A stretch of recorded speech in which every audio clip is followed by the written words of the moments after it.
Hello guys, in today's video I'm going to show you how to access your WordPress files through the media library. Let's begin. First, head over to the WordPress homepage, click on Login at the top right, and sign in with your Google account. Once in, you'll be taken to the WordPress dashboard where all of your site tools are located. From the left-hand menu, click on the Media and make sure to select Library. Here, you'll see all of your uploaded files, including images, videos, and various documents. In the library, you can upload new files, edit existing ones, delete unwanted items, or search for specific media.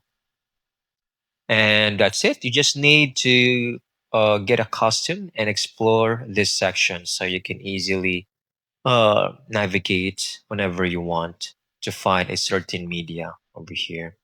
And that's it. I hope you found this video very helpful.